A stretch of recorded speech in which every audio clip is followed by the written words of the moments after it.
What double standard disgusts you? The employee should give 2 weeks' notice, anything else is unprofessional. But the employer will actively obscure their intentions until the very last minute.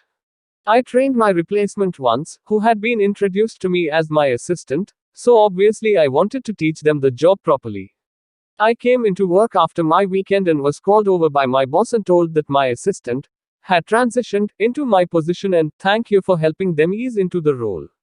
Edit. I did not realize so many people went through the same thing. Holy crap. Holy shit, that's evil. Beyond evil. I once worked a contract job and they let the permanent employees go by tapping them on the shoulder and telling them to come to the conference room. As they walked to the room, a very young HR rep crossed their names off a list. I was let go from the assignment that day, a phone call from the temp agency, and a few weeks later, so were the rest of the temps I was hired with except for 2 women. We called it the Columbus Day disaster. In all my years in corporate America, this was one for the books. I've been in that situation as a contract employee. My actual company, a contract house, had a 30-day notice clause with the customer. The full-time employees of that customer, no such luck.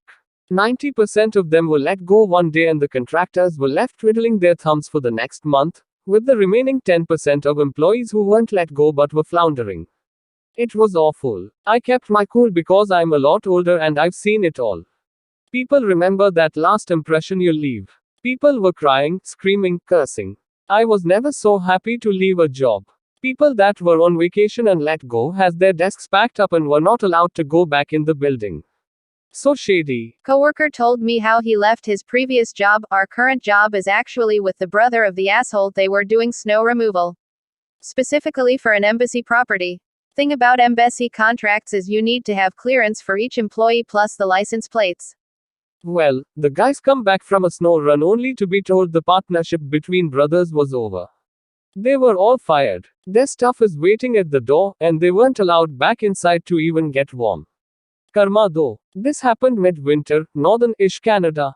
After he fired the crew and split from his brother, he flipped the license plates and brought his landscaping crew into the snow. Well, the dude never got the new plates or his guys cleared. So they show up to the embassy, only to be told to fuck off and do your job or the contract's ripped up, which obviously they couldn't do. The asshole has the audacity to call the guys and tried to guilt trip them into coming back into work for a couple extra days.